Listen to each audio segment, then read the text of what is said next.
Olá pessoal, sejam muito bem-vindos. Nós estamos novamente no Novamente. Esse é o podcast que tem o objetivo de mudar a sua mente, bagunçar a sua mente e trazer a verdade estabelecida pela palavra de Deus. Aqui nós confrontamos ideias, aqui nós lançamos as questões problemáticas da nossa sociedade e o nosso objetivo aqui é que a sua mente seja renovada pela verdade da palavra de Deus. Eu sou o Christian Gimenez, pastor da Igreja Videira, já fazem 20 anos.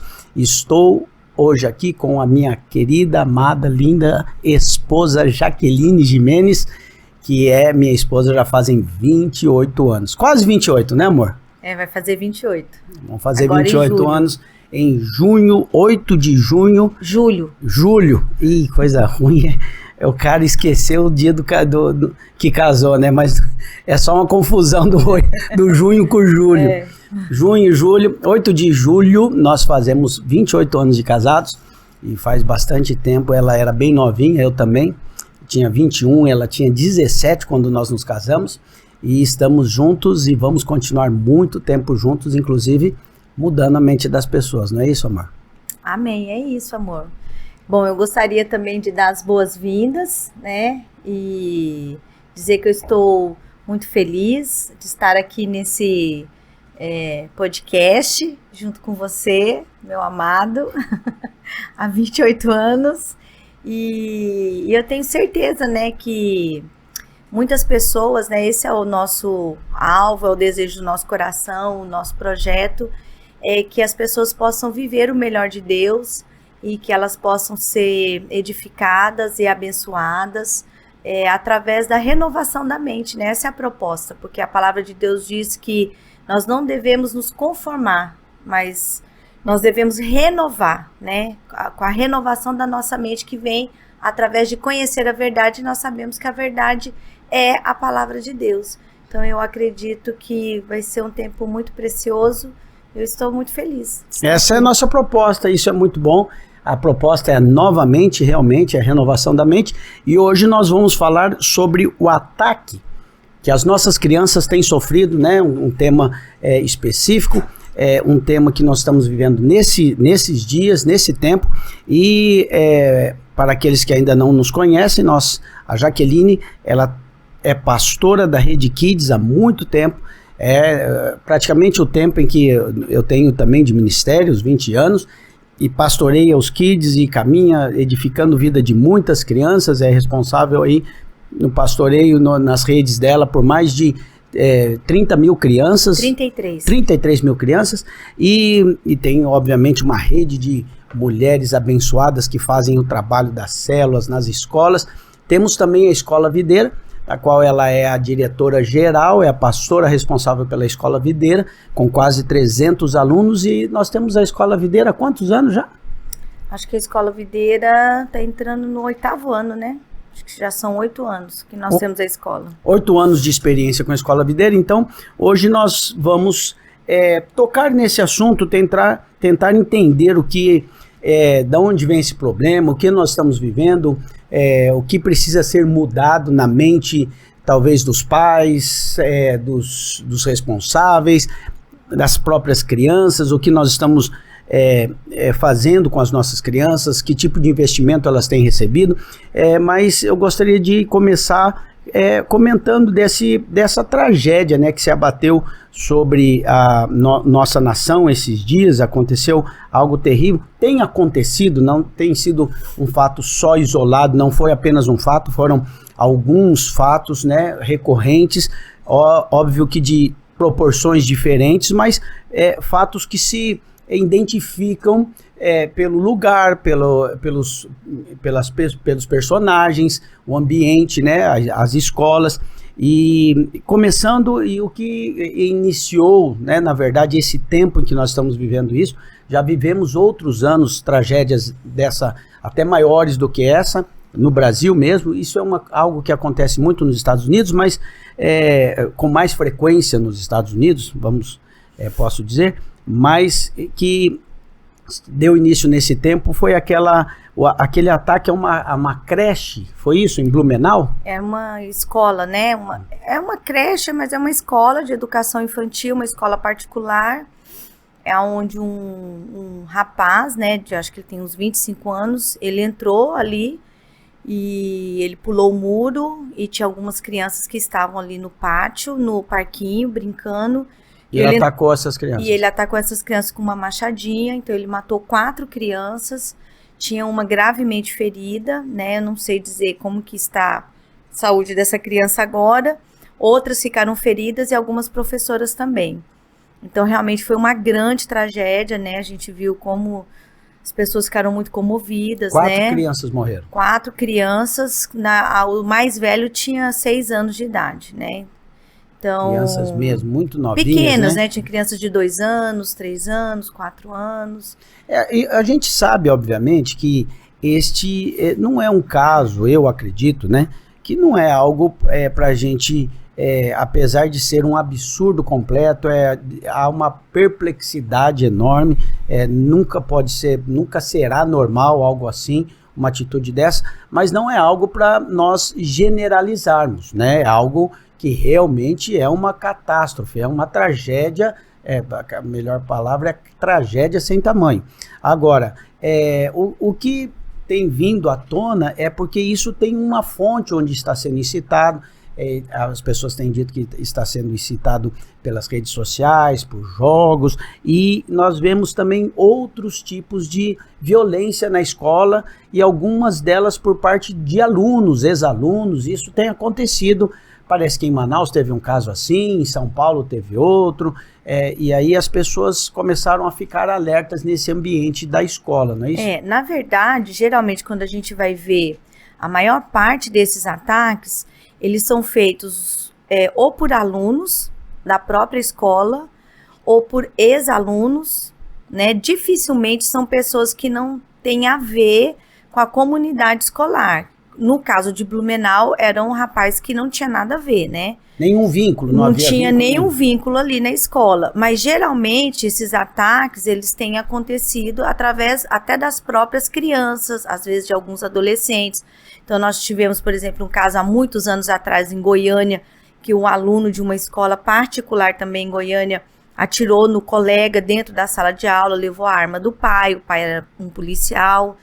Então, assim, a gente vai vendo, nós tivemos um caso também, uma semana ou 15 dias antes desse ataque em Blumenau, onde um adolescente matou a professora de 71 anos de idade em São Paulo. Então, ele esfaqueou a professora. Esse caso da professora que foi atacada em São Paulo foi antes de Blumenau? Antes. Acho que foi uma semana ou 15 dias antes, eu não tenho certeza. Então não foi, o de Blumenau não foi a primeira violência na escola por esses dias. Não. O primeiro foi em São Paulo. E logo depois de Blumenau, aí aconteceu um outro ataque em Manaus, né? Então, assim... Manaus, alguém chegou a óbito? Morreu alguém em Manaus? Não, ficaram feridos, alguns alunos ficaram feridos. Então, a gente vê assim, que até quando a gente vê nos Estados Unidos, quando acontece fora... É algo que geralmente é por parte dos alunos ou ex-alunos daquela escola, igual acho que teve um ataque também, não me lembro se foi na Inglaterra, numa escola ali na Inglaterra, que aconteceu também por um ex-aluno, né, que atacou até inclusive uma escola cristã. E tem uma correlação, esses ataques podem ter uma correlação com internet, com jogos, com interação. Eles são incitados por pessoas, por redes, é isso que tem sido falado? A ideia é essa ou não dá para estabelecer isso? A coisa é muito assim, um caso é muito diferente do outro. Tem uma fonte em comum nesses casos, normalmente? Geralmente o comentário e quando se vai investigar, né, o que levou os alunos ou essas pessoas, né, a praticarem ou esse tipo no caso, de violência ou ex-aluno, geralmente existe uma influência sim de internet, amigos virtuais, jogos virtuais. Geralmente eles fazem parte de grupos que têm desafios. Há muitos anos atrás teve um desafio também que eles fizeram, não sei se você lembra, amor, que falava não lembro se era baleia azul, alguma coisa nesse sentido, que as crianças, né... Era uma brincadeira, era uma que tinha que parar de respirar? Que tinha que parar de respirar e várias crianças Lembro disso. morreram, né? Sim. Então, assim, então a gente vê que existe sim, não é só, mas existe uma grande influência quando vai pesquisar, vai ter mais informação a respeito dos acontecimentos, que existe sim.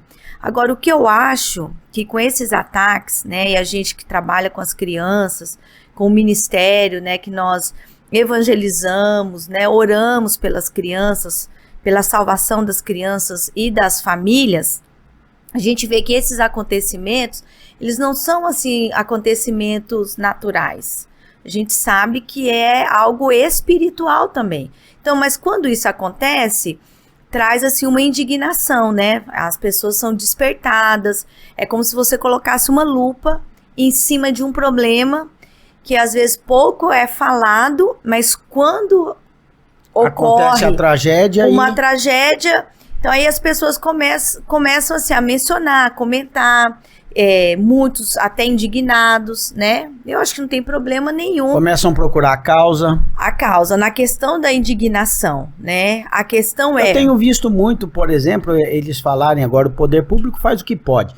Governador, esses dias, estava lá reunido com o presidente, se não me engano foi ontem, eu vi, eles dizendo assim, ó, estamos fazendo de tudo, o que a gente pode, eles começam a pensar em aumentar a segurança de escola, tantas coisas que está ao alcance deles, mas a gente sabe que isso tem pode ser alguma coisa que ajude em algum nível, mas ele tem uma raiz mais profunda. Essa trata da questão externa, né? E acaba não tratando da causa, o que tem causado isso nas crianças. Tenta impedir de alguma maneira, mas o que está causando não está sendo tratado, ou pelo menos não é identificado com tanta assertividade assim. As pessoas não sabem de onde vem. Justamente. Então, o que eu acho assim, nessa situação que vale a pena a gente pontuar aqui, é que tanto as crianças que foram mortas, ou que têm sido mortas em ataques como esse, e as crianças que praticam esse tipo de violência,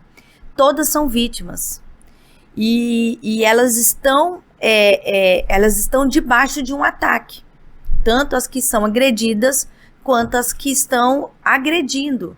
Porque não é normal, natural, você ouvir falar de um adolescente de 12, 13 anos que entra dentro de uma escola, esfaqueia a professora dele de 71 anos. É muito estranho. Os amigos, né? Crianças até menores. Então, assim, então as crianças que estão agredindo também, elas estão sendo atacadas, né? Existe uma influência, existe algo acontecendo dentro delas que tem levado elas a esse tipo de atitude, viver esse tipo de situação. Isso não tem ligação com o tipo de criação que elas estão recebendo? Suporte, criação, a maneira com que os pais... Hoje nós vivemos um tempo em que os pais, eles estão criando de uma maneira assim, bem... A maioria dos pais bem diferente do que foram criados, talvez por traumas, talvez por uma ideia progressista, e eles estão deixando muitas vezes de criar os filhos como foram criados por N motivos.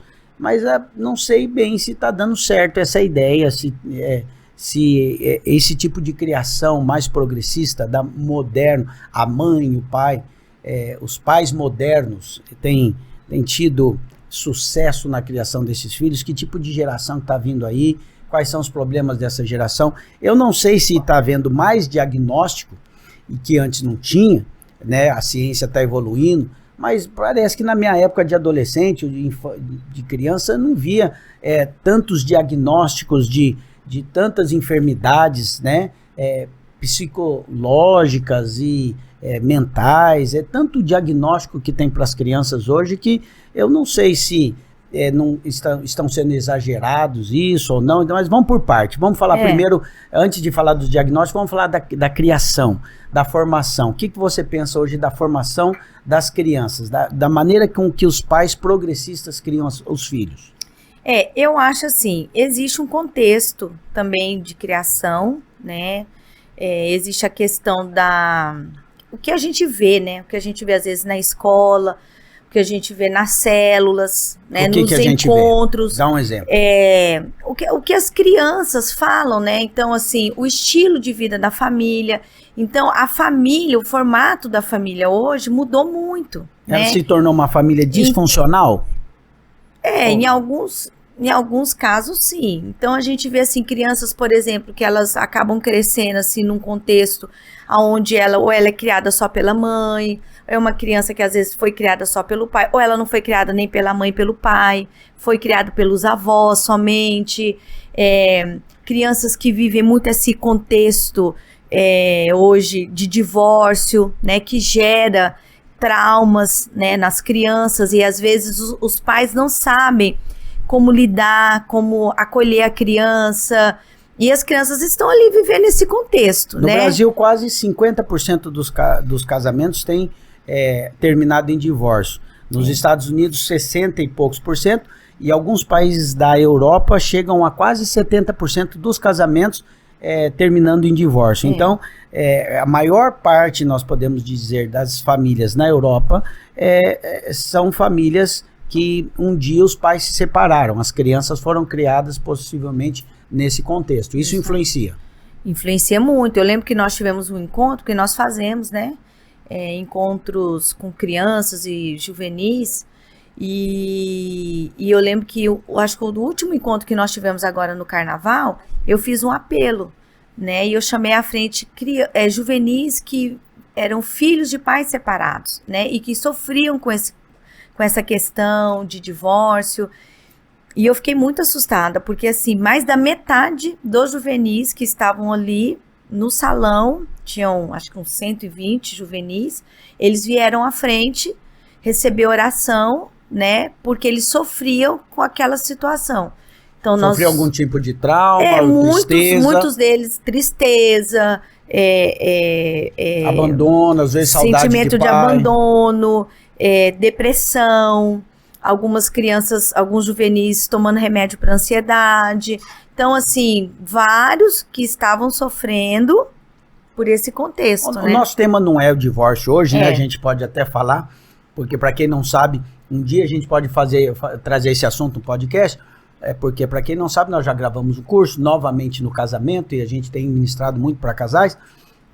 Mas a questão é a seguinte: eu acredito que muitos pais, quando vão decidir pelo divórcio, eles não sabem das consequências que isso vai acarretar na vida do filho, vai gerar toda a consequência que eles vão sofrer talvez anos depois, ou a partir daquele momento, durante muitos anos, vai gerar um trauma. E talvez se os pais tivessem mais condições de mensurar, eles pensariam talvez melhor, avaliariam melhor e tentariam um outro caminho que não o divórcio. Tem um livro que eu li há muitos anos atrás que se chama Mulher Única. E no final do livro tem até uma poesia que fala a respeito de um camaradinha, como é que fala? Um camarada. Camaradinha. E que está olhando para você. E o poema fala justamente sobre isso, que muitas vezes o pai e a mãe, eles pensam que eles são dono do nariz, e porque ele é dono do nariz dele, ele pode fazer aquilo que ele quiser. E no poema fala assim: então não se esqueça, mãe, que existe um camaradinha olhando para você, e que debaixo do seu nariz existem outros narizes ou um outro nariz que vai refletir as suas escolhas, né? Então, assim, eu acho que muitas crianças hoje, né, estão sofrendo também. Não digo que é só, mas é uma influência ruim também. Isso pode ter muita consequência na vida de uma criança. Muitas consequências na vida de uma criança. Então, o que eu acho que é algo muito importante que a gente precisa falar aqui é que, a respeito das crianças estarem debaixo de ataque, não é algo assim da atualidade, né? Quando a gente lê a palavra de Deus, nós vamos ver que existe um projeto do diabo que sempre foi de tentar destruir as crianças, porque quando o diabo ele destrói a vida de uma criança através dessas situações, né, que ele usa, é uma vida toda, É uma vida toda que ele vai marcar. Um trauma pode mudar a vida de alguém para sempre. Para sempre, né? Então, quando a gente lê, por exemplo, na palavra de Deus, você vai ler ali antes de Moisés nascer, né? Faraó, ele dá uma ordem, né? E ele, porque o povo cresceu demais, era muita gente ali no Egito, e aí Faraó, ele dá uma ordem que era para matar, né, as parteiras, quando as mulheres hebreias fossem ter filhos, era para matar os meninos, deixasse as meninas, mas era para matar os meninos. E aí, muitos meninos foram mortos, muitos bebês, eles foram assassinados.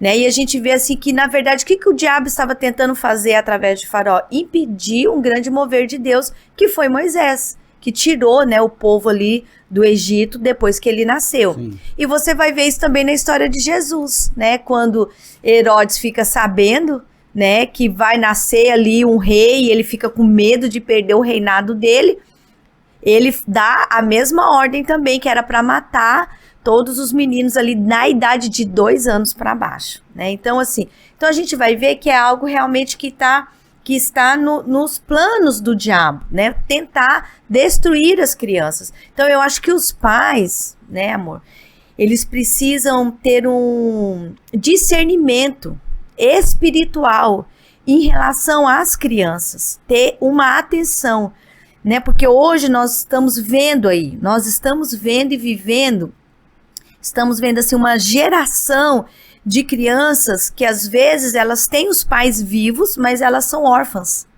Elas estão abandonadas emocionalmente, intelectualmente, às vezes fisicamente e espiritualmente. Você acha que a internet veio para aliviar um pouco assim os pais na questão da demanda dos filhos, quando o pai coloca um iPad, um telefone na mão do filho e ele fica ali intertido e o pai fica tranquilo? Você acha que os pais têm negligenciado e terceirizado para a internet a educação, a criação, a formação mental dos filhos? Eu acho não, eu tenho certeza, né?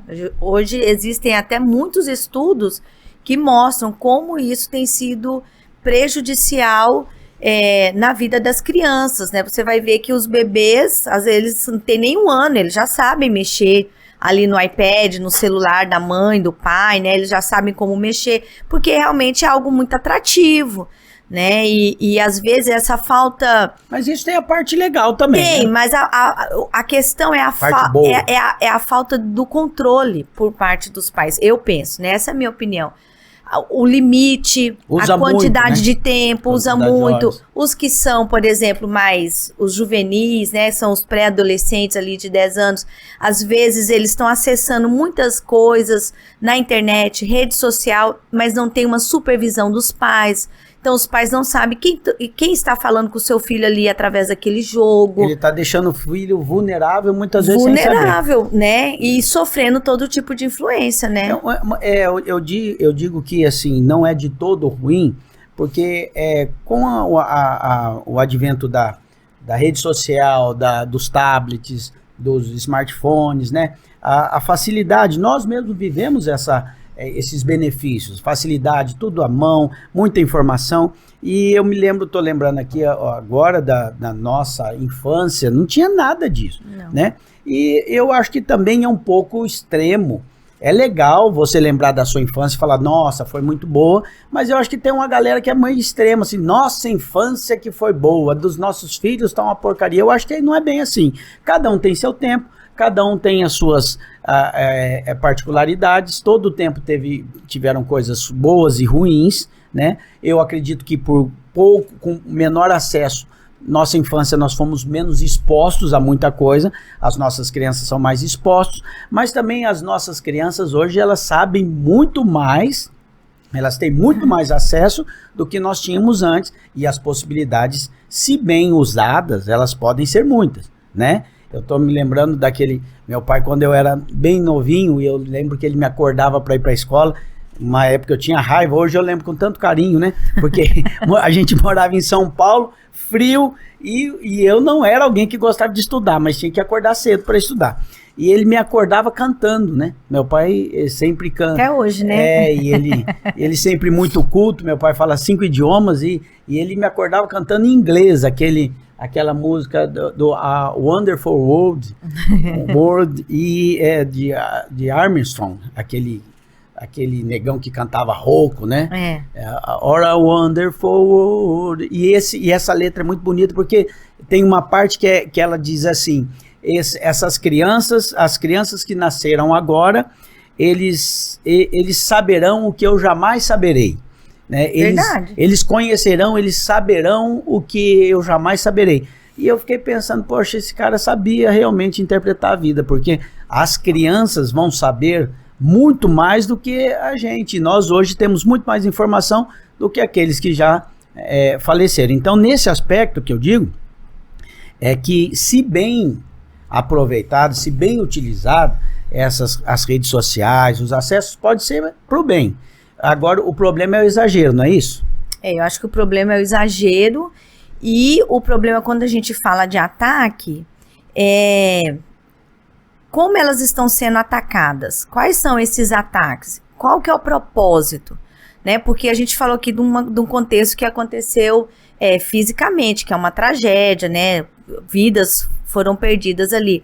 Mas quando a gente fala de um ataque, nós estamos falando assim, existe um projeto, existe um plano, através de filmes, de desenhos, de jogos, não são todos, mas muitos, eles foram feitos para um propósito, e trazer uma certa influência na maneira das crianças pensarem, a mudar a forma de pensar e de agir. Então, o que a gente precisa avaliar é se isso tem sido um fator positivo na vida das crianças. Esse ataque você está falando do ponto de vista arquitetado espiritualmente, no mundo espiritual, ou você está dizendo também dessa ideia, a lógica que a gente sabe que sempre existe um espírito por trás, mas da ideia de ataque progressista mesmo, deliberadamente querendo mudar a ideia. Deliberadamente, entendeu? Então, assim, a gente vê crianças... Uma agenda progressista? Uma agenda progressista. Então, a gente vê, por exemplo, crianças que elas são influenciadas, por exemplo, em relação à autoridade dos pais, em relação à disciplina, em relação a, por exemplo, ideologia de gênero.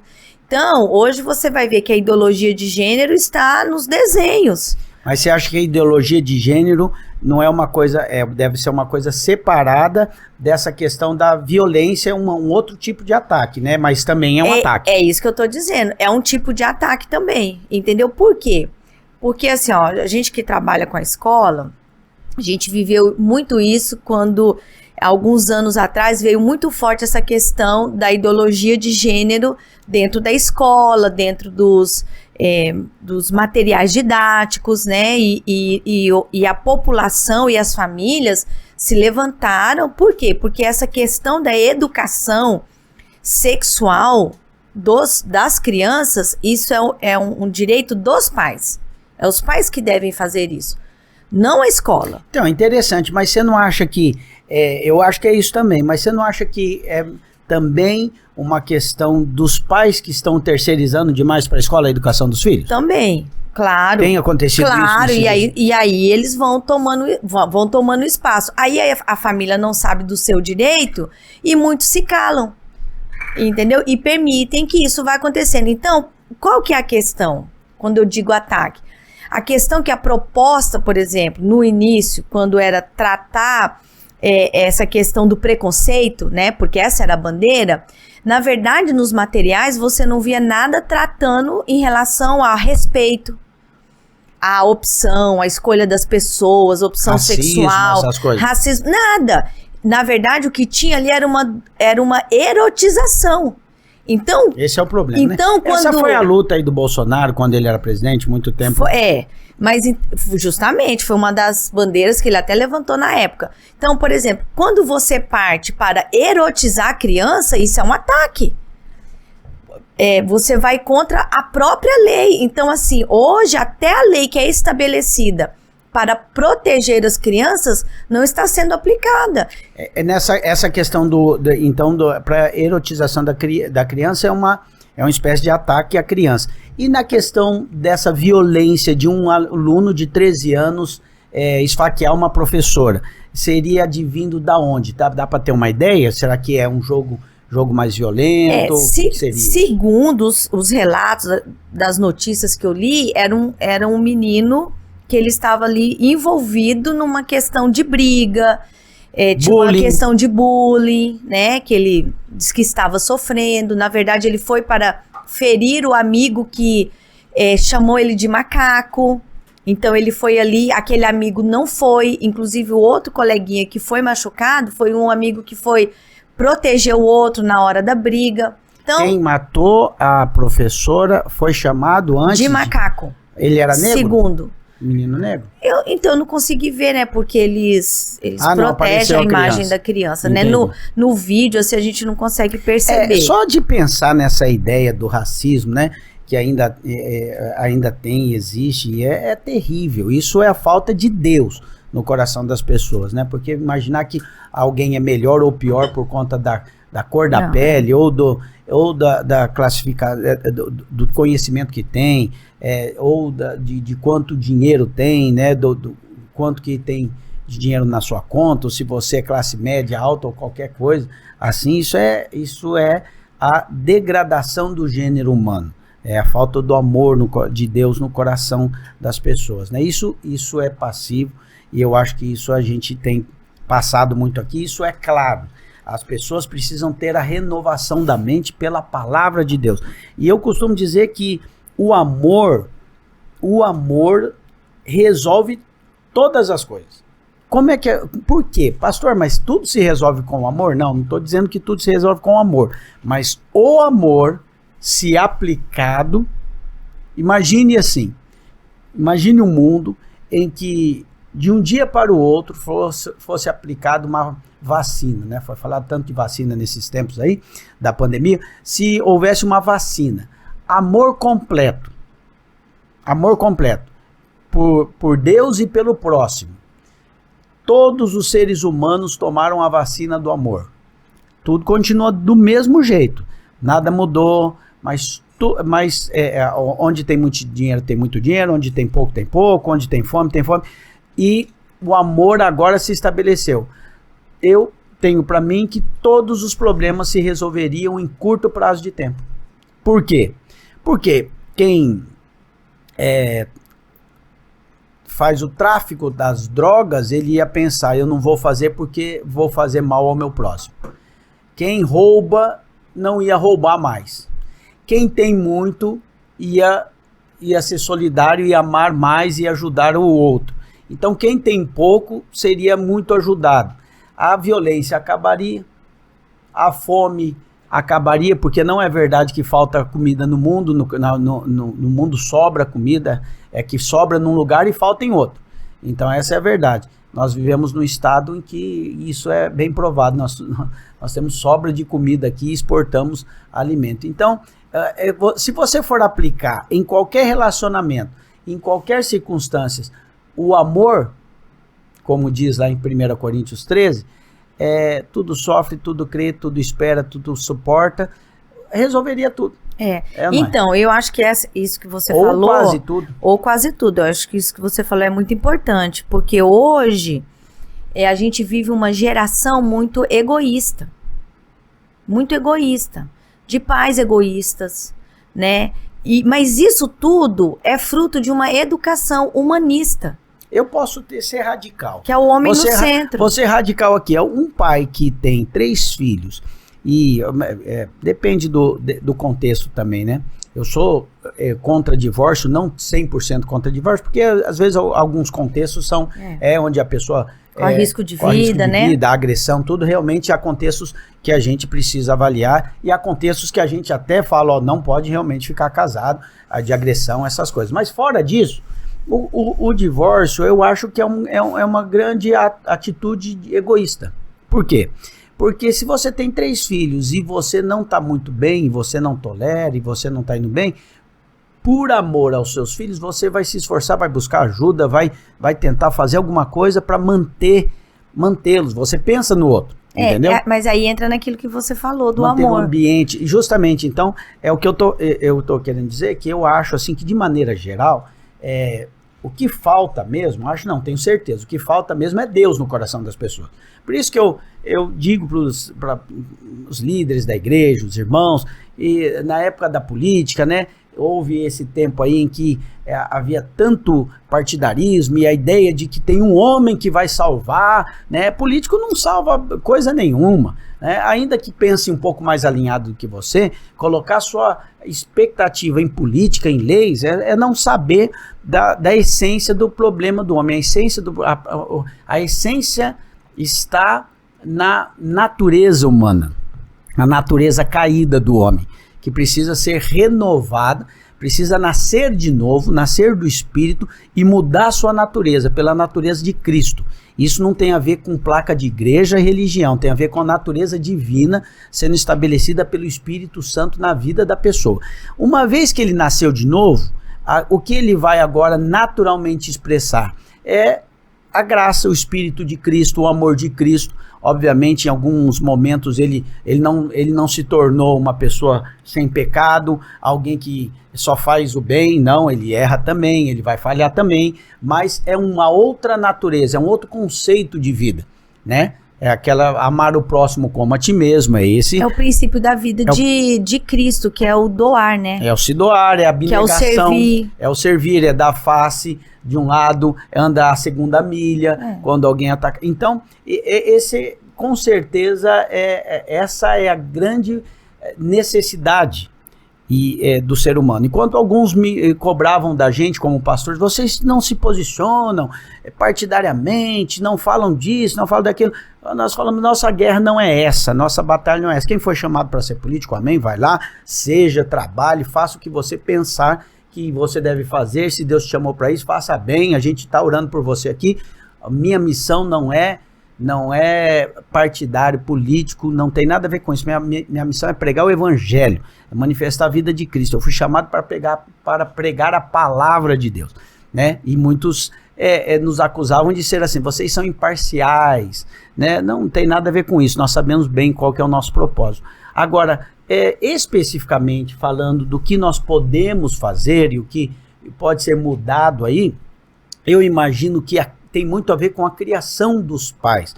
Nós vivemos um tempo em que não sei se tem uma lei, né? A lei da palmada, parece, não é um nome assim, que aconteceu que a Xuxa achou que ela deveria dar opinião, não sei por que alguém acha que a Xuxa é um ícone, uma referência de criação para criança, alguma coisa desse tipo, né?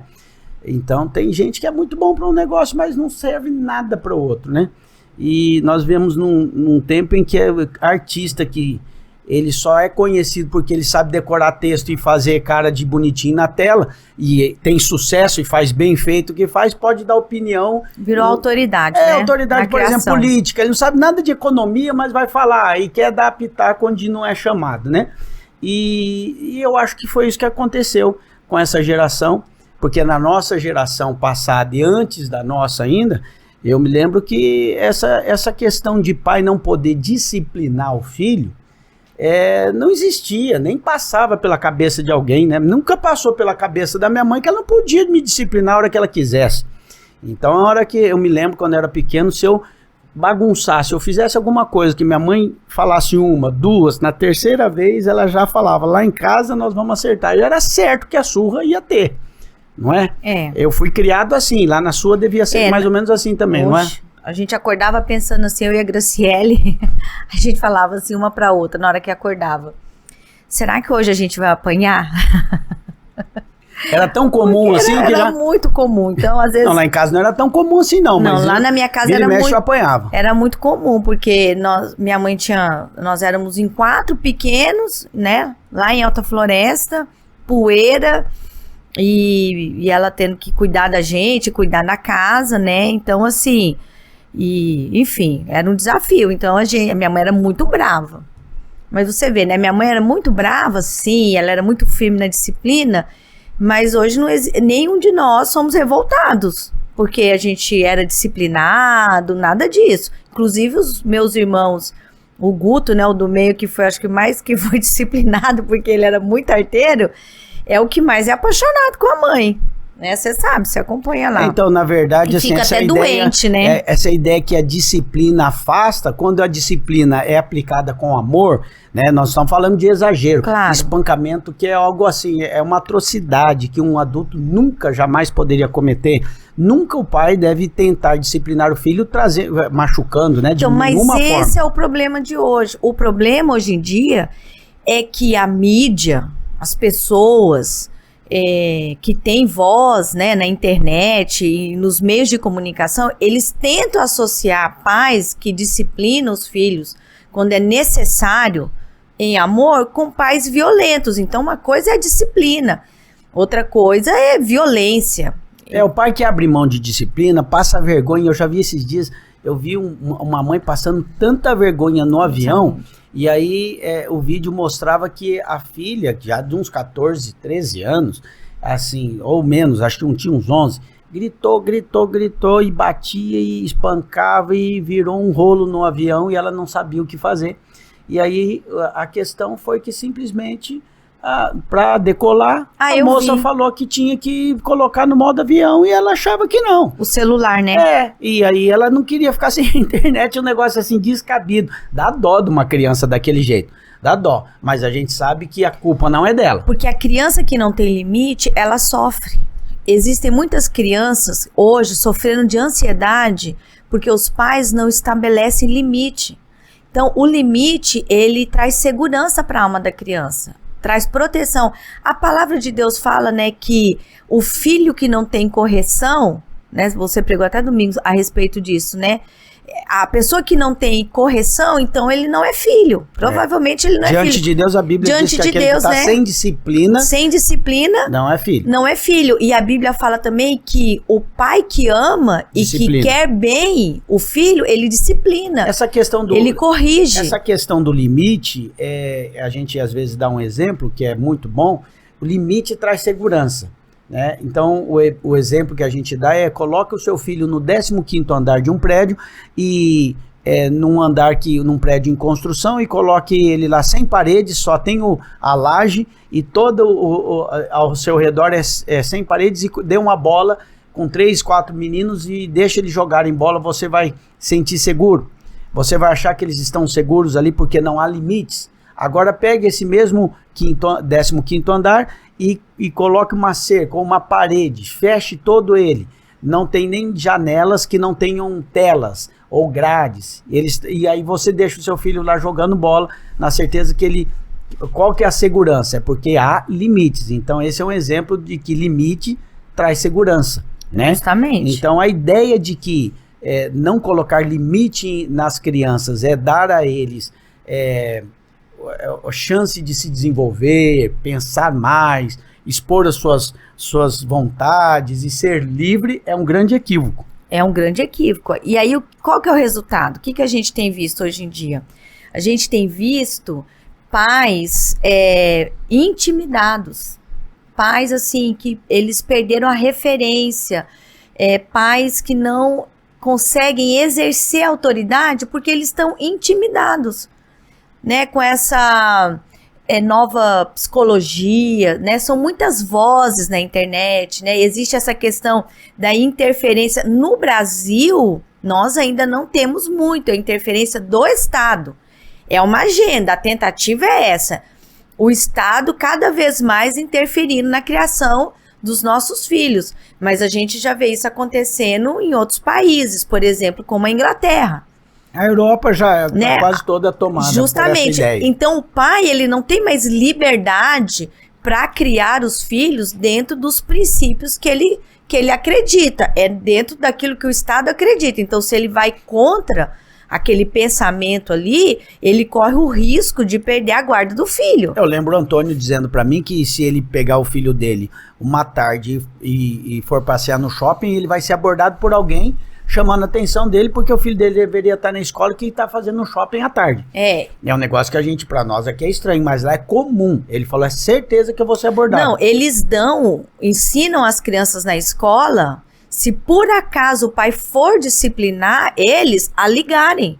Eles têm um número Eles decoram na escola para ligar, para pedir, enfim, socorro, ajuda. Então a gente vê claramente assim uma interferência do Estado dentro da criação. Outra interferência que ele já me contou sobre isso lá é que se o seu filho chegar na escola com um sintoma de que tá meio com sono, que ele tá mais cansado, aí você vai receber a professora lá na sua casa perguntando que hora que seu filho tá indo dormir. Justamente. Porque eles estão achando que seu filho tá dormindo tarde, e lá as crianças dormem 8 horas, no máximo 9, não passa de 9, né? Então o brasileiro fica glamourizando viver na Europa, eles mal sabem que a vida lá, às vezes, é muito mais difícil do que ele imagina. Mas por que isso tem acontecido? E não é o governo, não, são as próprias pessoas que fiscalizam você o tempo inteiro. Justamente, mas por que isso tem acontecido na história?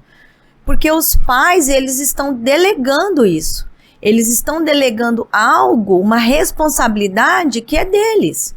Mas por que eles têm delegado?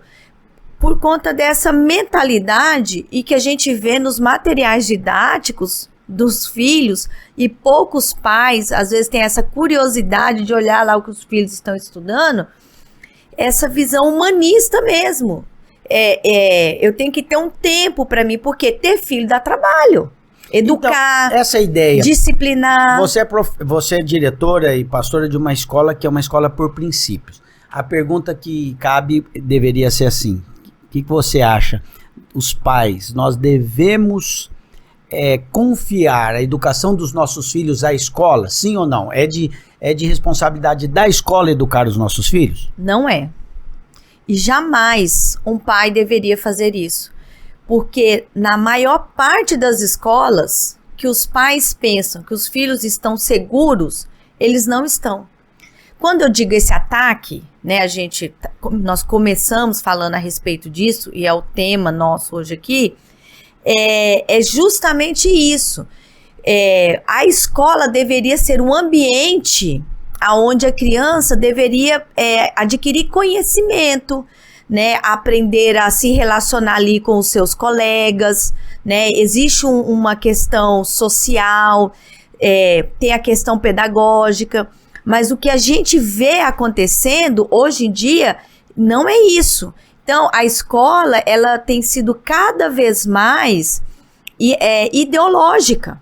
Não se trata mais, assim, da questão do conhecimento. Então, se a escola não é responsável pela educação da criança, a escola é responsável pelo quê? Então, ela não é responsável, mas a escola está fazendo isso. Por quê? Porque os pais estão delegando isso para a escola. Digamos que os pais são pais que educam os filhos. A escola tem o papel de trazer conhecimento. De trazer conhecimento. Não é educação. Não é educação. Então, assim, é claro que isso vai ser trabalhado ali na escola, a questão do respeito, a questão do colega, de compartilhar as coisas. A criança, ela vai se desenvolver ali na escola. É um ambiente de desenvolvimento socialmente, emocionalmente, intelectualmente, mas a escola, ela tá ali para trazer conhecimento, né? E não está ali para determinar valores. Um dos temas da escola, um dos lemas é a escola parceira da família, não é isso? Na nossa a escola parceira da família. Parceira não significa que um substitui o outro. Justamente. Ou que faz o papel do outro. Justamente. Então o papel dos pais é educar, e o papel da escola é trazer conhecimento. Trazer conhecimento. Ensinar as crianças, né? Um conteúdo. Então, hoje, quando, por exemplo, você pega boa parte dos materiais ali didáticos, literários, existem muitas ideologias ali, entendeu? Por quê? Por conta de uma agenda, né? Então, assim, os pais, eles devem ter muito cuidado em relação a isso, né? É esse perigo, aquilo que está sendo falado, porque hoje, o que a gente vê na geração de hoje?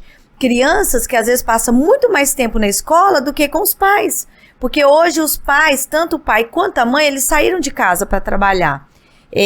Na maioria das famílias, esse é o formato hoje.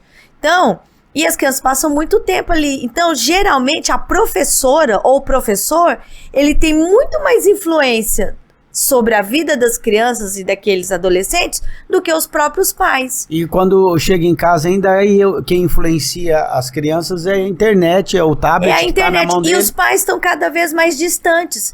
Eles estão se desconectando aos filhos. E não imprime uma identidade. E não isso vai imprime uma identidade. atrapalhar muita coisa. Não fortalece os vínculos, a influência. Então você começa a ver pais, às vezes a gente recebe ali na escola, pais que têm filhos de 3, 4 anos de idade e eles não sabem mais o que fazer com o menino.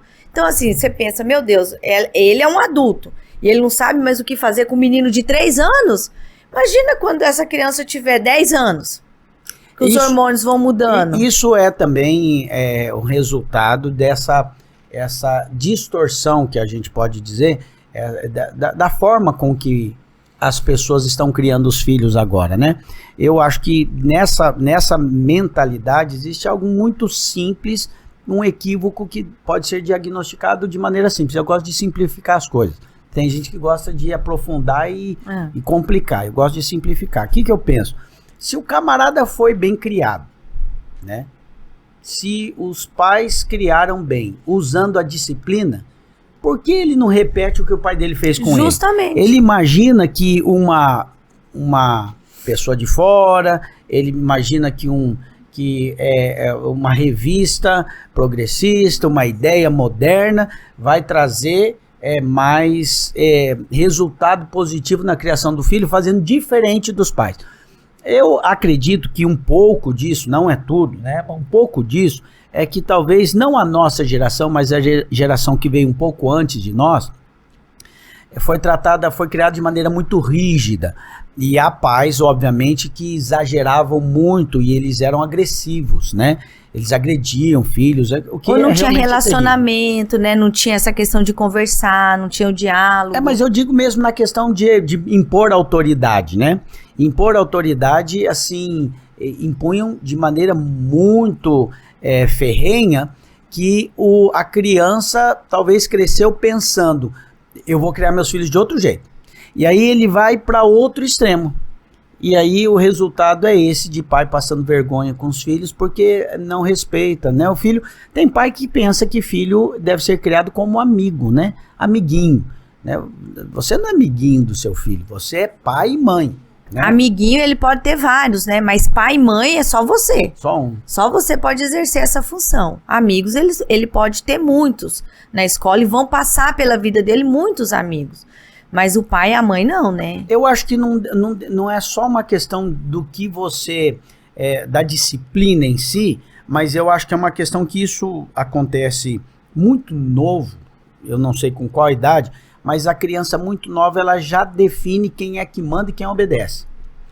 Então, quando o pai estabelece autoridade, ele não precisa disciplinar, a Bíblia até fala sobre a disciplina com vara, né, de fustigar com vara. Alma, né? E aí você vai salvar a alma dela do inferno. Ou seja, chegar nesse nível de disciplina não vai ser necessário muitas vezes porque você tem autoridade. Se você tem autoridade sobre o seu filho, basta, você vai falar e ele vai fazer.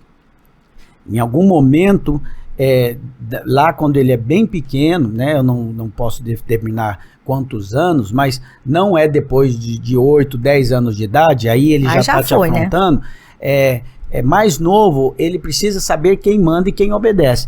Agora, a questão é que as crianças estão nascendo e tendo certeza que são elas que mandam na casa, né? Uai, qual que é a ideia hoje? As crianças estão escolhendo até o sexo dela com 4 anos de idade?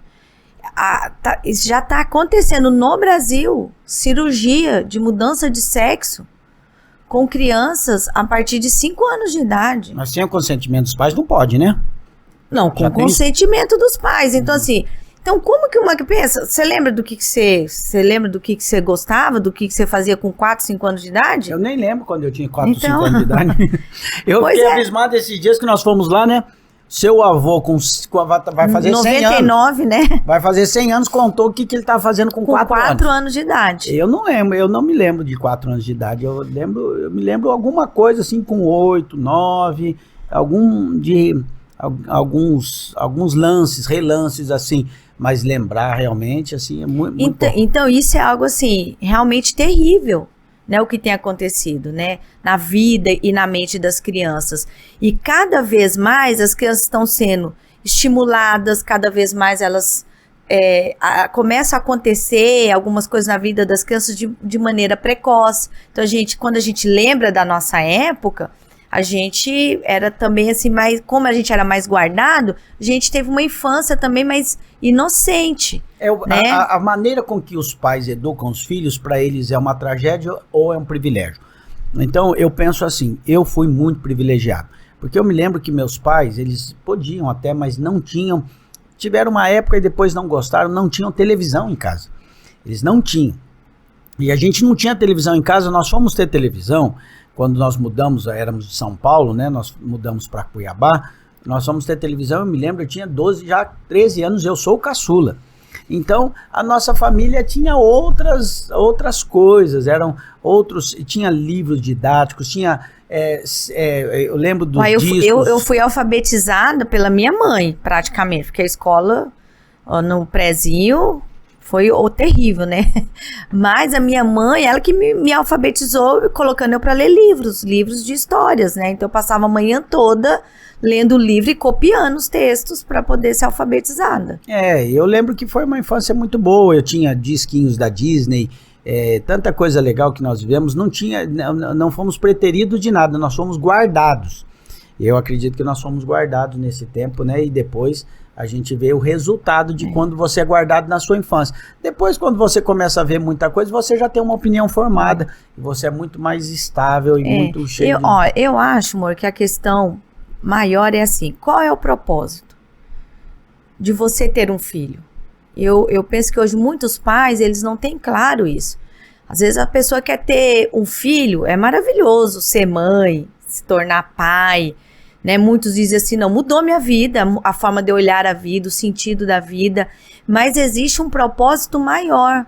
E eu penso que principalmente nós, pais cristãos, nós temos que ter claro isso para nós. Qual é o propósito em gerar filho?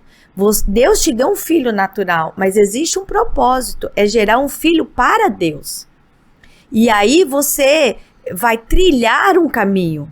Existe uma carreira que você vai trilhar para que você possa conduzir esse filho seu para o Senhor, para que ele tenha uma experiência com o Senhor. Para Deus, você quer dizer que um filho que tem um relacionamento com Deus e desfrute dessa vida. Justamente, um relacionamento com Deus, porque a partir do momento, e quanto mais cedo isso acontece, dos nossos filhos, ainda na infância, terem um encontro com Jesus, receber a Jesus como Senhor e Salvador da vida deles, mais abençoados eles serão, mais uma vida abençoada ele terá, bem-sucedido, e ele será guardado de várias situações, por exemplo, como dessas crianças que nós estamos citando aqui. Claro, a gente viu ali que teve crianças que foram assassinadas, mas um filho que recebe a verdade da palavra, uma criança que recebe verdade da palavra ali na infância, existem coisas que vão ser faladas e que ela já vai filtrar e ela já vai entender que aquilo não é para ela. Ela tem uma identidade.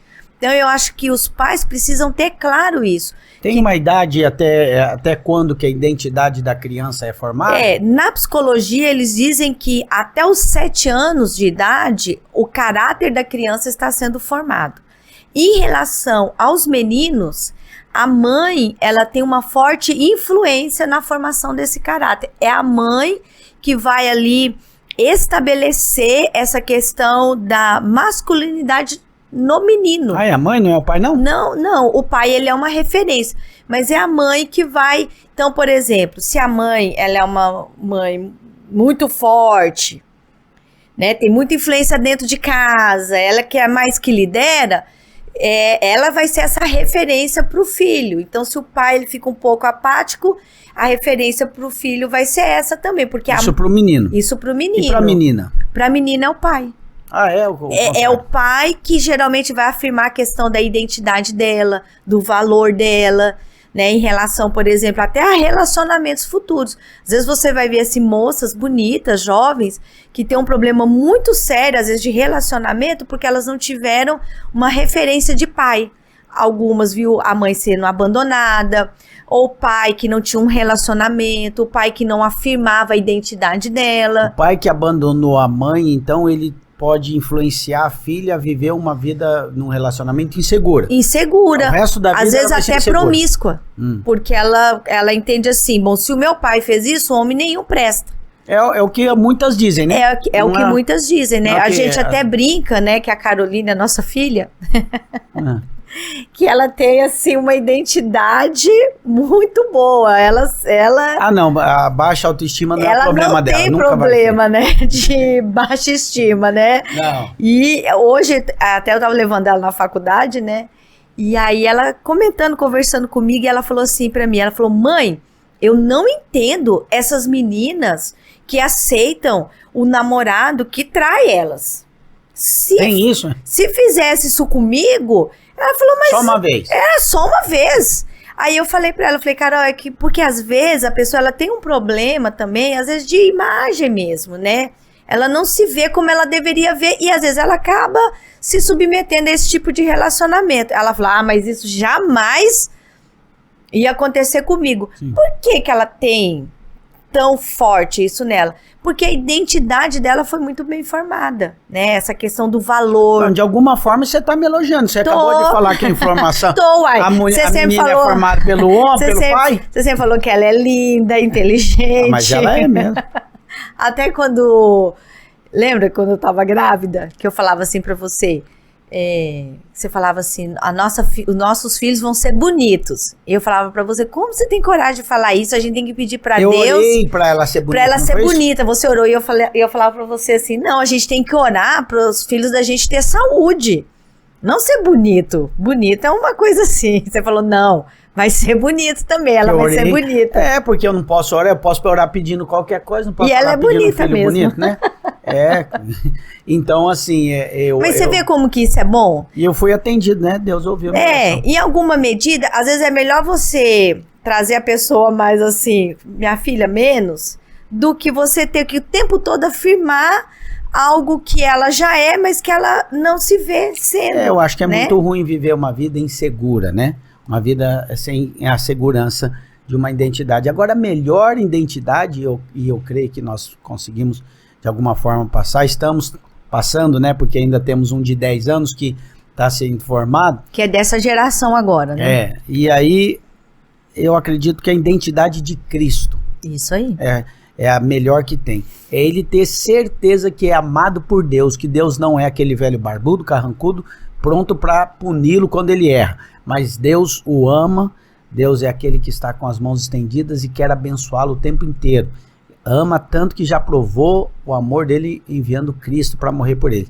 Então, se você tem um filho que você consegue passar para ele essa identidade, que ele é amado por Deus, eu acho que não existe... Quando ele crê de fato nisso, isso não é apenas uma religião, um jargão, né, de um crente, mas é uma identidade, é uma convicção pessoal, a vida dele com certeza é muito mais segura. Justamente, a gente até ensina isso para as crianças, né? Um princípio que a gente ensina para as crianças é a respeito disso, que o amor de Deus não muda. Não importa o que eles façam, o amor de Deus não muda. Por que que a gente enfatiza isso para as crianças, quando nós estamos ensinando ali para eles? Porque muitas vezes os adultos, eles falam para as crianças, Deus não gosta de criança que faz isso. Tem aquela musiquinha, cuidado, olhinho que olha, o Salvador do céu está olhando para você, cuidado. Cuidado, né? Então, e aí, muitas vezes, os pais dizem isso para os filhos, professores, né, tios, enfim, Deus não gosta de criança que faz isso, Deus não gosta, mas Deus gosta, Deus ama, o amor dele não muda. Então isso é tão maravilhoso, porque na infância eles já têm a oportunidade de ouvir essa verdade, e isso vai trazendo uma segurança para eles, né? Pensando aqui que a gente já tá com uma filha de 23, um de 21, né? Já dá pra gente fazer um podcast só ensinando o povo a criar filho, né? Que a gente já tá... Nós estamos no processo assim, ainda, mas... dá pra compartilhar algumas coisas, né? A gente já tem alguma experiência para compartilhar, né? Carol vai casar, né? Talvez um dia a gente podia fazer um podcast trazendo eles, meu pai e minha mãe. Aí a gente tem uma ideia Mas eles já passaram da fase, né? Meu pai com 78, minha mãe com 74. Ensinar pra gente como é que cria filhos e compartilhar talvez aqui, porque aí quando a pessoa tá nesse nível, aí ele já pode ser pouco contestado, né? Porque ele fala de uma experiência muito... Eu acho que você falou algo assim, porque houve, né, alguns exageros, às vezes na criação, por parte dos pais, antigamente. Mas eu acho que a gente precisa voltar a algumas veredas, né? Até a Bíblia fala sobre isso, as veredas antigas. Veredas antigas. Você falou de exagero aí, eu não me lembro. Assim comigo, né? Pessoalmente, eu tenho certeza que todas as vezes que eu apanhei, eu merecia. E eu merecia até mais. Eu acho que algumas vezes eu não merecia tanto. Porque... Você fala que lá na sua casa apanhava coletivo? É porque a Graciela, minha irmã, ela era mais dura. Aí quando a minha mãe disciplina, ela demorava a chorar. E eu falava pra ela, chora logo, que aí a gente para de apanhar. Aí você apanhava por causa dela? Aí eu apanhava por causa dela. Mas o que eu vejo é o exagero dessa geração agora de não aceitar, como é que fala? Descredibilizar. Isso, tudo... o que os pais também têm para ensinar. E assim, às vezes você vê de uma forma, como que eu vou dizer, prática, assim, no dia a dia. Eu vou dar um exemplo. A filha teve um neném, e aí às vezes a mãe vai ali ajudar. E a mãe fala assim, antigamente como que as nossas mães faziam com os bebês? Enrola no coeirinho, põe na manta, para ajudar, não dar cólica. Então, eu lembro quando eu tive a Carol, minha mãe, do jeito que ela falava, eu fazia. Do jeitinho. Mas isso não é uma coisa assim tão óbvia que a pessoa que não faz isso Não é. Na verdade é o quê? Por quê? Então, não é. Óbvio, se minha mãe, ela me criou, ela me carregava quando era pequena e me deu de mamar, ela já sabe como faz. Então, quem sabe ensina quem não sabe. Mas qual que é o problema, às vezes, dessa geração? Que aí a pediatra fala que não.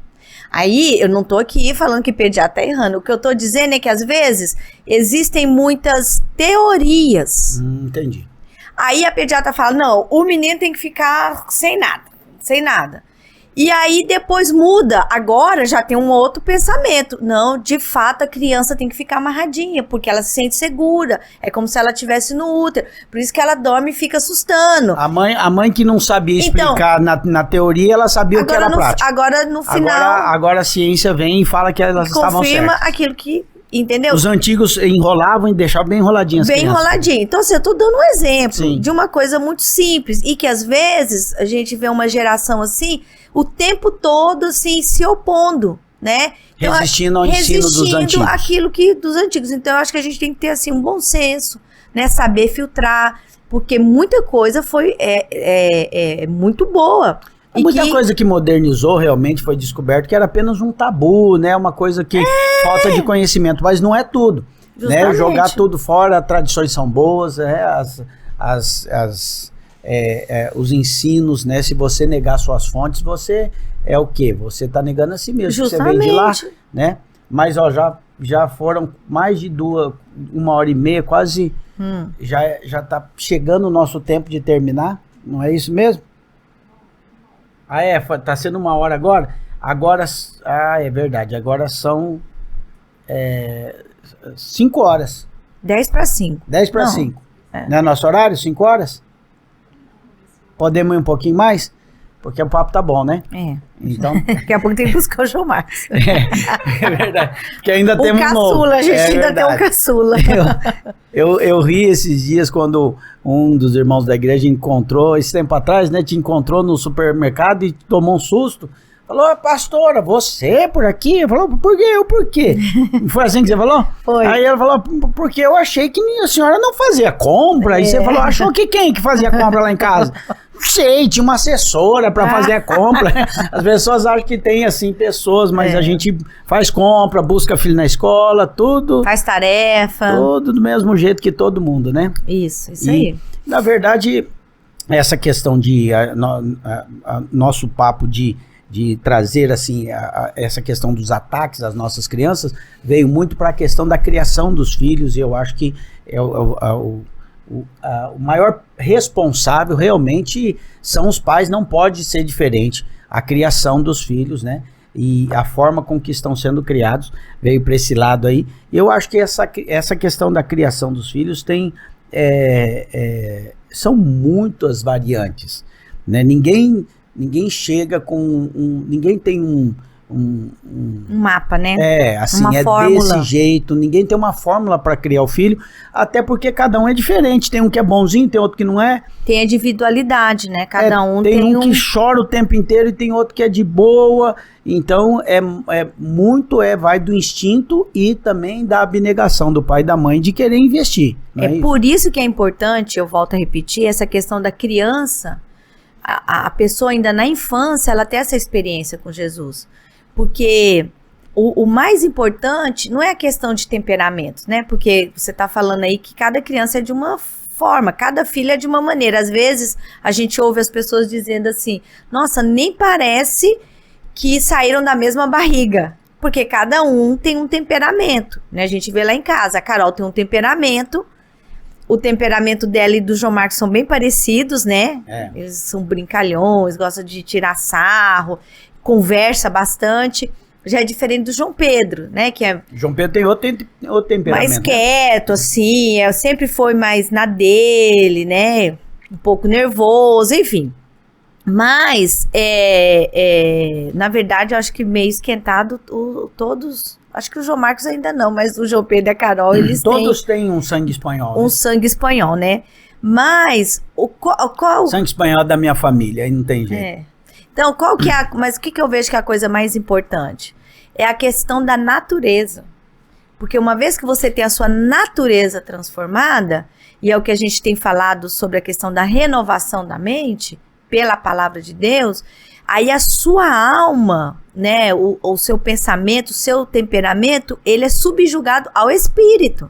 Então fica aqui uma dica, você falando, eu me lembrei de uma oração que nós sempre fizemos e é algo que tem funcionado, e nós, desde que os nossos mais velhos, Caroline que tem 23 hoje, o João Pedro que tem 21, eu me lembro que a nossa oração quando eles eram pequenos é que eles tivessem uma experiência com o Espírito Santo. Justamente. Então é óbvio que é uma bênção você criar o menino no caminho que deve andar, levar, né, a igreja, ensinar a palavra, isso é muito bom, mas tem que haver um momento em que a criança, o adolescentezinho ali, o júnior, normalmente é nessa idade. Isso. 8 anos, Eu aceitei Jesus com 8 anos, né? Eu acredito que é mais ou menos por aí.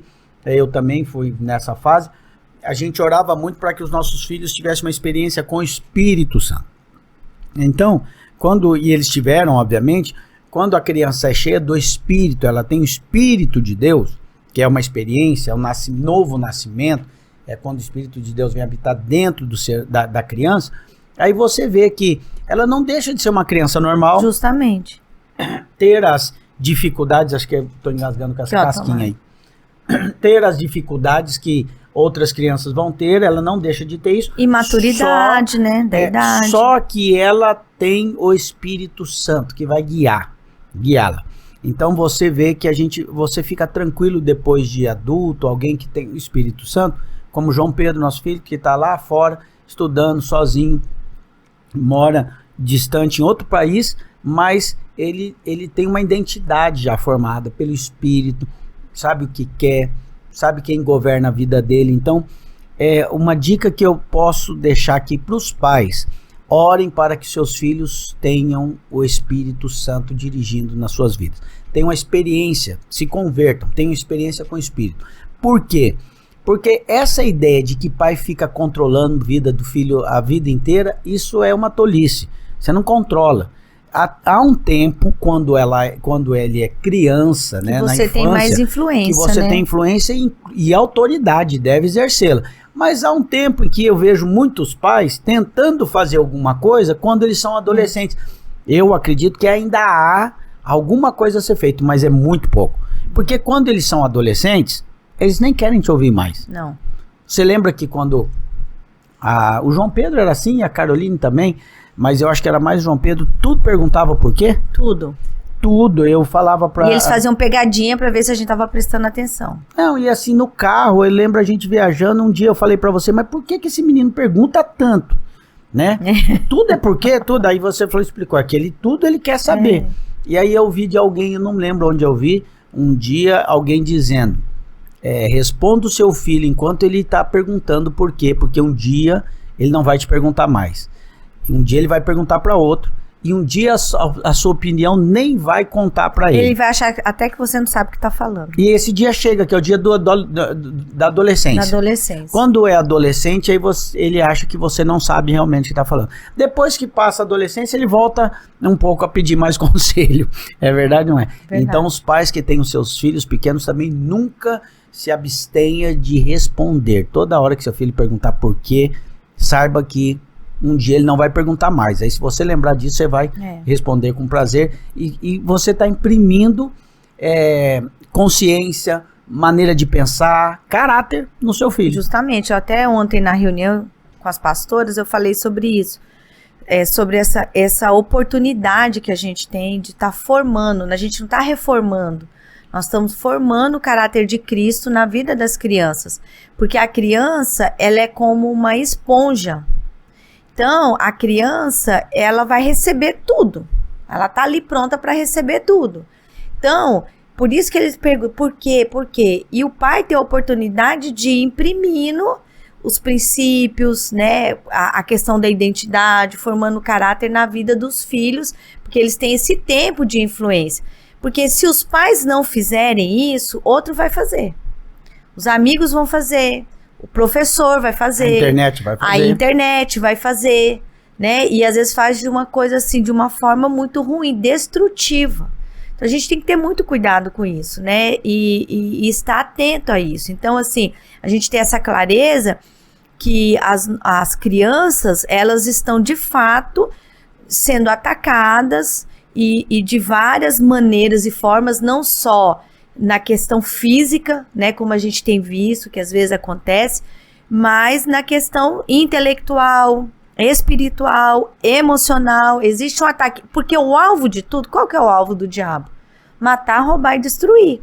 E os demônios que as crianças enfrentam não são mirins, né? Até ontem eu estava vendo uma live da pastora Márcia, e ela falou isso, no inferno não tem departamento kids, os demônios diabinho das crianças, não, são os mesmos demônios que nós enfrentamos. Então, e nós como pais, o que a Bíblia fala? Nós fomos colocados como atalaias, né? Então a gente tá para guardar as crianças, mas como que nós guardamos nossos filhos? Através da oração, mas através da pregação do evangelho. Então nós, os pais, temos que ser os primeiros a apresentar Jesus para os nossos filhos, né? E eu acho que isso foi algo que a gente sempre fez também. Eu lembro assim, isso que você falou, era sempre a nossa oração. E nós criamos ambiente para que isso acontecesse, lendo a Bíblia com eles, orando, falando do amor de Deus, né? Não deixando isso para a igreja, mas trazendo isso para uma responsabilidade nossa, porque de fato é nossa, né? A Bíblia fala que os pais, eles deveriam contar, né? Para os filhos, para que eles contassem para a próxima geração, para que eles pudessem colocar em Deus a sua confiança. E isso não significa, né? Nós nunca tivemos aquele ambiente pesado, formal, religioso, do não pode isso, não pode aquilo, e também com relação a cercear, ficar cerceando muito as crianças, né? De não fazer isso, não fazer aquilo. Eu me lembro que até de ouvir música, assim, né? Não fui criado assim. Então, por exemplo, eu me lembro quando eu era adolescente, jovenzinho, eu tinha o cabelo comprido, né? Que idade que era aquela lá? Quando você me conheceu, eu tinha cabelo comprido? Não, você teve, acho que antes de me conhecer, e aí depois quando a gente estava noivo, aí você então, deixou crescer de novo. Na fase de 12, 13 anos, por ali, né? Deve ter sido acho que uns 15. Acho que foi 15, porque eu conheci você tinha 17. E eu me lembro que meu pai já era pastor e as pessoas da igreja, aquelas mais idosas, mais tradicionais, falavam, pastor, menino, de cabelo comprido, né? Como que pode, filho de pastor? E eu me lembro que meu pai dava risada, ele falava, se fosse feio eu mandava cortar, o cabelo dele é bonito, deixa aí, que meu cabelo ficava loiro, né? Assim, nas pontas, e é bonito o cabelo dele, deixa o cabelo dele comprido, e ele nunca teve essa ideia de não pode isso, não pode, homem tem cabelo curto, não tem... Nunca passou pela cabeça do meu pai isso, né? A gente não teve essa criação religiosa do não pode isso, não pode aquilo, coisa que a gente estranhamente vê muito hoje na internet. As pessoas estão perguntando para os pastores, é pecado isso, pecado aquilo? Então elas querem estar dentro de uma jaula da religião, do pode ou não pode. Mas não é sobre isso que a gente está falando. A gente está falando sobre vida de Deus. A gente está falando sobre uma família feliz, filhos que gostam de estar em casa, né? Filhos que gostam de estar na casa dos pais, porque ali é um ambiente feliz.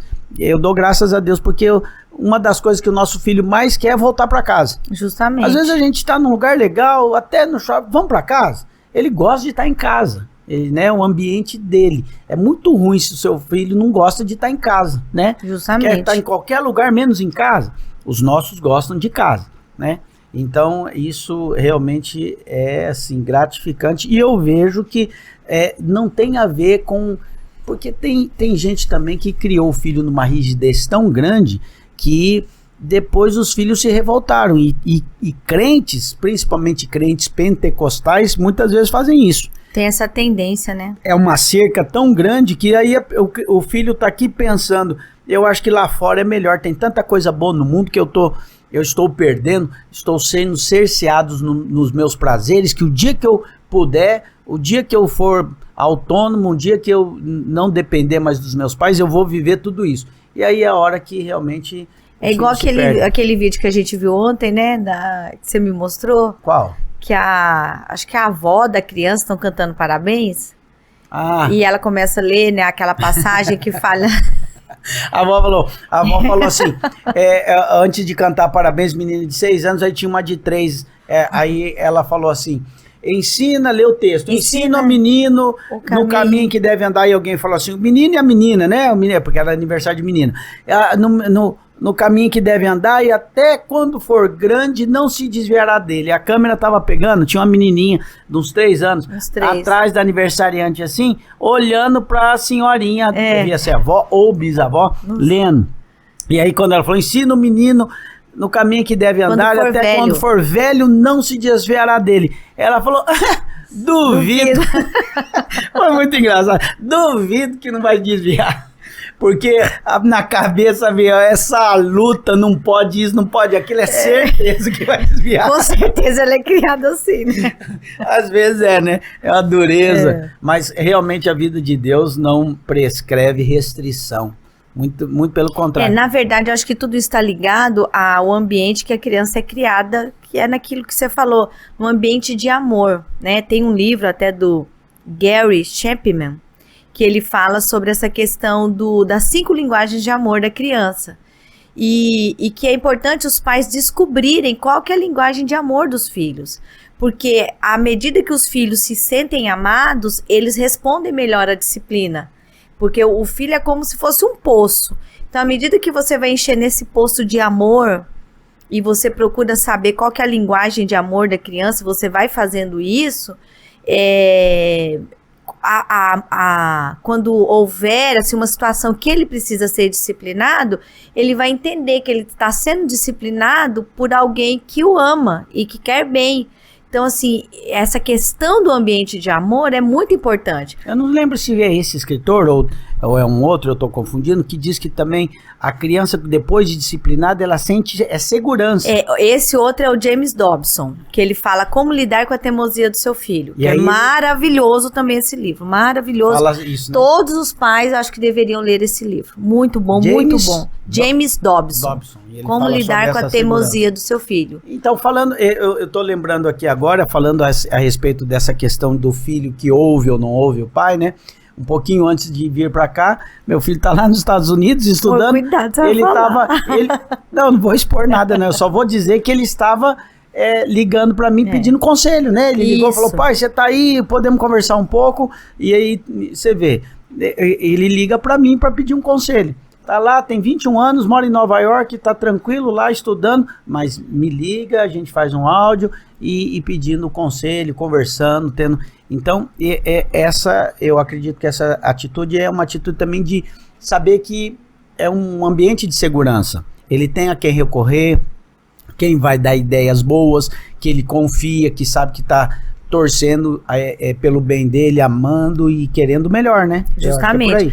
Eu acho, né, assim, dentro desse tema que nós estamos falando, que essa questão do ambiente e essa questão da influência, né? Por que ele pediu conselho para você? Porque você é alguém que tem uma forte influência na vida dele. Então, ele considera a sua opinião, ele considera o seu conselho. Então, eu acho que isso é algo, assim, importantíssimo no relacionamento dos pais com os filhos, né? Porque quando a gente vê, assim, quando existe uma influência de fora que vai contradizer aquilo que o pai fala, ou que é diferente, né, daquilo que é ensinado dentro de casa, automaticamente eles vão entender que aquilo não é bom para eles, né, e o que de fato é bom.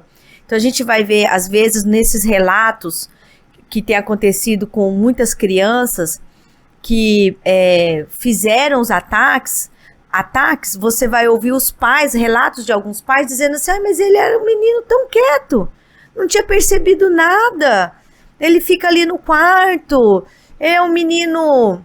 E aí os pais ficam assustados, né? É o indício de um pai que não participa da vida dos filhos. Que não participa da vida dos filhos, né? Claramente não sabe o que está acontecendo. Justamente. Como que não está acontecendo nada com o filho que daqui a pouco vai sair e vai matar um coleguinha? Porque às vezes, matar a professora. Justamente, eles não estão tendo esse relacionamento, né? Como precisa acontecer. É claro que a gente não quer aqui de maneira nenhuma trazer um peso para os pais, né? Porque a Bíblia até fala que se Deus não guardar, em vão vigia o sentinela. A gente sabe que é o Senhor que guarda, a gente faz o melhor, mas tudo que nós fazemos confiados no Senhor.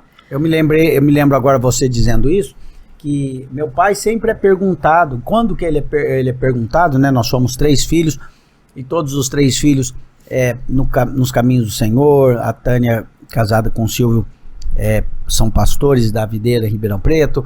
A Raquel, casada com o Luciano, são pastores lá na Batista do Cajuru, em Curitiba. Uma família voltada para o Senhor, com casamentos. Cara, temos dificuldades, né, lutas, mas com casamentos abençoados, família abençoada. E aí ele não tem uma receita. E meu pai sempre diz, eu nem sei o que foi a graça de Deus, é favor de Deus, né, nossa oração. Então fica aqui, obviamente, que a ideia de que não existe algo assim, uma receita que você não cumpriu ou deve cumprir para que seus filhos sejam abençoados. A receita é crer no Senhor, amém, descansar nele e confiar que ele vai guardar o seu filho e confiar que ele vai, pelo Espírito, te ensinar a cuidar, a criar seu filho no caminho que deve andar, os seus filhos. Então, descansar no Senhor e depender dele é a melhor receita. É a melhor receita. Engraçado, você falou exatamente a frase que eu falei ontem para as pastoras sobre a questão do evento que nós vamos ter com as mães, né, no dia 12 de maio, que são mães enriquecidas pela graça, que é justamente isso, não tem uma receita. Então, a graça é justamente você depender de Deus, porque cada família, ela tem um contexto, né? Ela tem uma característica. E o que é mais importante, mesmo que a sua família ela tenha uma característica diferente da outra, o principal é a presença de Deus, é o Espírito Santo te ensinando a como lidar com aquele filho que tem aquele temperamento, que tem a individualidade dele. Quando ser firme, quando mostrar amor. Firme, quando mostrar amor, né? Então, é o Espírito Santo, porque a Bíblia fala, né? Que Jesus nos deixou o Espírito Santo, o Consolador, e que ele nos ensinaria todas as coisas. Não são algumas, são todas as coisas. E a Bíblia fala também que a palavra de Deus ela é apta, ela é suficiente para nos ensinar a respeito de tudo, né? Ela é esse manual para nós e que nós precisamos aprender a lançar a mão. Então, eu acho que esse contexto aqui que nós estamos falando sobre a influência, os ataques que as crianças muitas vezes têm sofrido, eu acho que nós precisamos deixar esse alerta para os pais, né, de voltarem a essa atenção realmente para os filhos, né, entender qual é o propósito dele como pai e mãe na vida do filho, entender como é importante a influência dele, né? Estar atento às amizades, estar atento ao que o filho está vendo na internet, estar atento àquilo que ele está aprendendo ali na escola, né? Ser um pai mais participante, ter curiosidade de pegar ali os livros literários, os livros didáticos, aquilo que eles estão estudando, porque às vezes os pais, eles vivem com medo de tantas coisas de acontecer com os filhos, pensa que o perigo está lá fora, está lá na rua, mas às vezes está dentro de um livro. Está dentro da escola. Está sendo doutrinado. Está sendo doutrinado, às vezes através de fala de alguns professores, né? Eu acredito que existem professores muito bons, né? Professores excelentes, que têm sido de alguma maneira até, eles têm sido usados por Deus para inspirar, né? Muitos alunos, muitas crianças, mas hoje a gente tem visto também muitos professores que têm sido realmente usados pelo diabo para desconstruir, né, para trazer assim um ensino realmente que vai contra os princípios cristãos, contra os princípios da palavra de Deus, e a gente tem que ter muito cuidado com isso. É verdade. Né? Eu acho que a gente está partindo aqui já para o final do nosso podcast de hoje, mas antes eu quero fazer 2 perguntas, né, sobre o tema que foram mandadas aqui para nós. Perguntaram para a gente assim: como conversar? Eu acho que você pode responder. Como conversar com o meu filho sobre os ataques nas escolas? O que ele deve passar, o que não deve passar? Como é a melhor maneira de conversar com o filho sobre esse tema? Eu acho que a melhor maneira é você conversar passando uma segurança, no sentido que ele é uma criança que é protegida. Já tem uma outra pergunta aqui, eu já vou fazer porque está relacionada, aí você já pode responder as 2 juntas, né? E como orientar e acolher crianças diante do medo de ataques das escolas? Porque tem a questão de como conversar com o filho sobre esses ataques, né? Porque é um negócio assim, se o pai não conversa nada, o assunto está aí. Mas também como conversar diante do medo e que eles podem estar sentindo agora. O que nós estamos orientando os pais... Depende da idade também, depende, isso, né? Depende da idade. Às vezes tem as crianças pequenas, assim, muito tiquinhas, que elas nem estão... elas nem deveriam estar conectadas. Nem deveriam estar conectadas, e os pais deveriam guardar as crianças de estarem ouvindo esse tipo de notícia muito triste, Pequenas, enfim. Que você fala aí até 5, 6 anos nessa fase. 4, apesar que os de 5, 6 anos eles já estão ouvindo, mas eu penso que essa idade mais ou menos. Mas o que nós temos orientado os pais? Porque o que nós percebemos? Pais desesperados. Assim, os pais mais em pânico do que as próprias crianças. Então, a primeira coisa, os pais precisam realmente se acalmar e tomar direção a liderança ali daquela situação. O pai em pânico, ele pode gerar um problema que ainda nem existe. Ele pode até gerar, né? Então, por exemplo, guardar as crianças das notícias que estão aí nas redes sociais, que às vezes vêm até para produzir mais medo, né? Mais pânico ainda. Às vezes ele não presta atenção que o filho tá perto e vai mostrar para um outro adulto. E a criança, parente, justamente, a criança tá ouvindo. Acaba ouvindo. Mas é um assunto que ele precisa trazer, sim, até como no sentido de alerta para os filhos, por exemplo, que já têm acesso à internet, que têm acesso às redes sociais, né? Mostrar o perigo, mostrar como que isso é perigoso na vida deles, estar atento, até aproveitar o momento desse e entrar nas redes sociais, perguntar para os filhos, né, aquilo que eles estão vendo, que jogos eles estão jogando, e orientar e dizer que aquilo ali é algo virtual, que aquilo não é realidade, que quando aquilo vai para uma realidade existem consequências sérias, pessoas inocentes morrem. Né?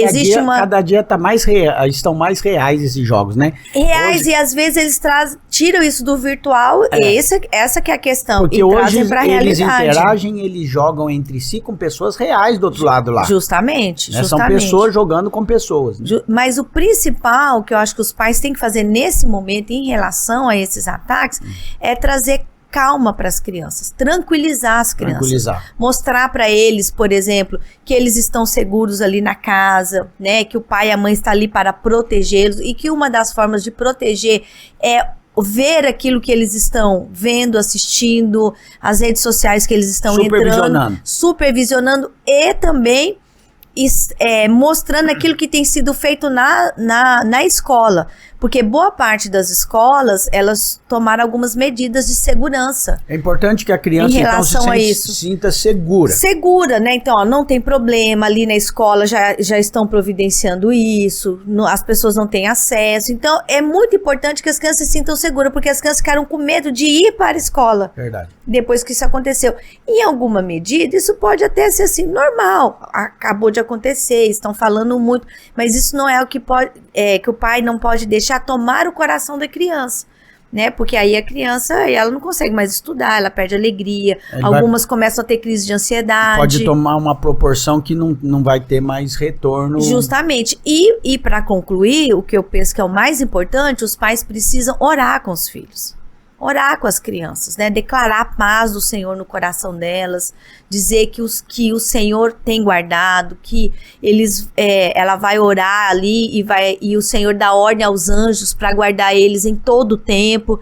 Então a questão da oração é muito importante. Essa questão de dar ordem aos anjos, eu me lembro desde pequeno, os meus pais fazem isso, e eu me lembro deles orando, pedindo para que os anjos guardassem o carro ao redor. Então, eu cresci ouvindo isso, para mim é muito, muito normal, mas até inconscientemente, mas conscientemente isso vai trazer muita segurança. Justamente. Porque se uma criança crê que o Senhor a ama e aguarda, a segurança dessa criança é muito maior do que aquela outra que imagina que está vulnerável totalmente. E eu acho que dentro do ambiente escolar, os pais também precisam orientar os filhos, né, principalmente os maiores, se eles perceberem algo diferente num colega, um comentário, uma conversa no grupo do WhatsApp, né, um vídeo. Essa é uma maneira também de... É uma maneira. Então, orientá-los a procurar a coordenação, procurar os próprios pais, para informar que algo eles perceberam ali que está antever algum problema antes que aconteça alguma tragédia, alguma coisa. Eu acho que essa é uma das maneiras, né, para tratar esse assunto.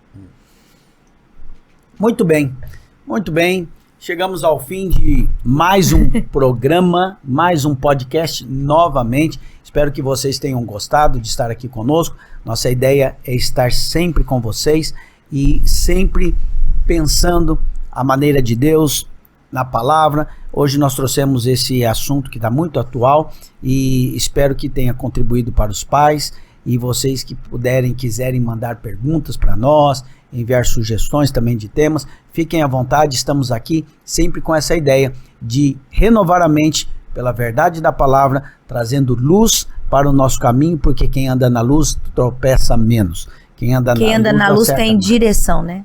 Quem anda na luz conhece o caminho e acerta mais. Amém. Vai tropeçar menos. Ok? Amém. Obrigado amor, te amo. Beijo, te amo. Obrigado você que esteve conosco até aqui. Deus abençoe você, que você tenha um dia abençoado em nome de Jesus.